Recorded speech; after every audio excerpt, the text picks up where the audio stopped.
I come out of this week's episode of 86 just thankful that there is a split core to this, because in a few episodes, I need an emotional break from this show. Masterpiece, one of this season's best, but it's depressing. It really is. And not only is a split core good because it means they'll have more time to refine the production, just make sure that you have more time to refine it. But I think in a show like this, one, I could never binge 86.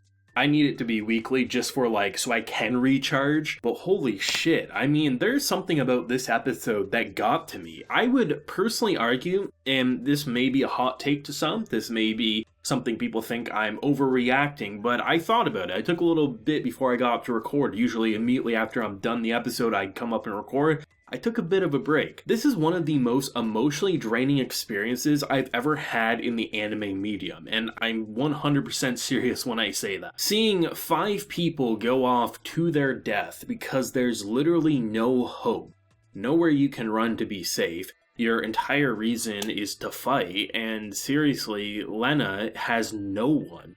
The one person she could call a friend is gone. Bitch, gone.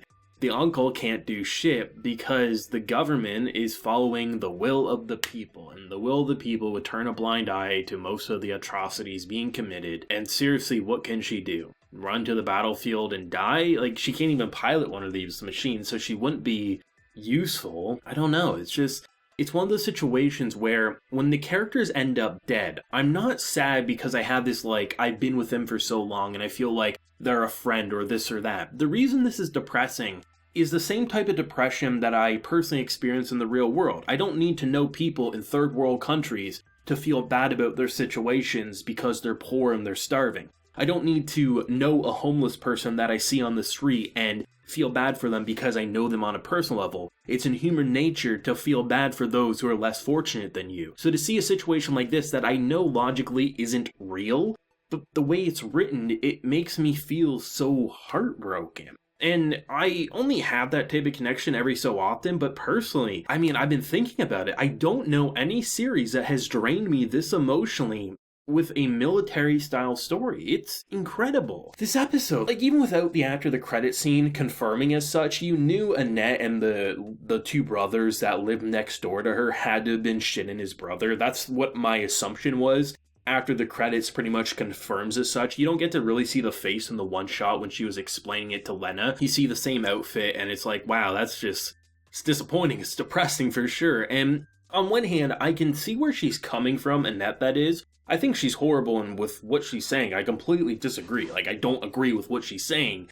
But the thought process and how she could be manipulated into feeling bad and, not wanting to put herself in danger, unfortunately, that is human nature. I completely despise her as a character, but I completely understand where she's coming from. And the uncle, I think, is kind of in a similar boat where, he literally can't do anything. There's nothing you can do. So even when you feel probably some regret, what can you do? You're just following the will of the people, the government, and there's not a lot you can really do, right? And it's one of those things that I think that's what makes Lena's character and her perspective so fascinating. It would have been so easy to mess up that character, someone who's privileged, someone who lives in luxury, and who is constantly feeling like she's trying to make herself feel better. She's trying to make herself feel like this angelic goddess. I saw a lot of people originally think that about her character early on, but then quickly realize, oh wait, no, that's a complete opposite. Sure, she was ignorant to a lot of the situations, but how could she have known, right? And the way she's evolved and interacted with these 86, it's heartbreaking to see someone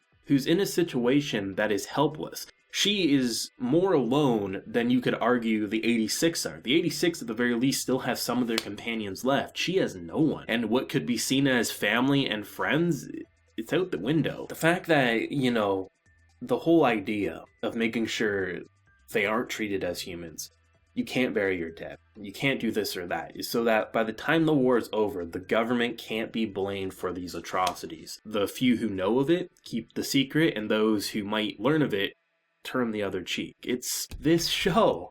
I don't know how this show wants to evolve, because in a lot of ways, it feels to me that it's building a one-core style story where just everyone dies. The assumption to me anyway is that everyone minus maybe Shin will end up dead before this first core wraps up.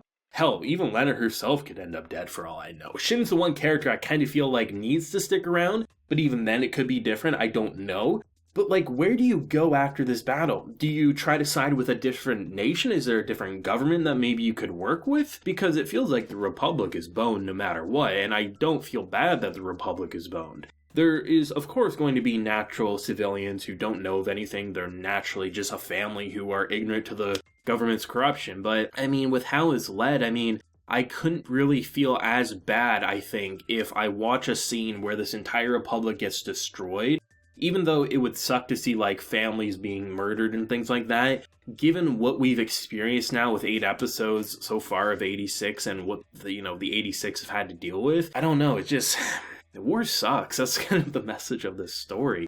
And I think just the build-up, the revelation, seeing finally what happened with Shin and his brother, I mean, it sucks what happened for sure, but I mean, when you're literally sitting there and you just snap and you seemingly kill your brother, and, they're having to, like, try to revive him, just, like, it sucks. It's a situation that sucks. That's kind of, like, how I feel. Like, I see all these horrible actions from Annette to the brother, and I'm like, I can see how it might have led to that, but it sucks, and it's just, like, everyone's has this piece of shit a part of them, and to see, like, the dying moments for the brother and how the thought process of feeling guilty as a human then turned to him now as this machine, saying, hey, I'm gonna come for you, and we can be together forever. It's...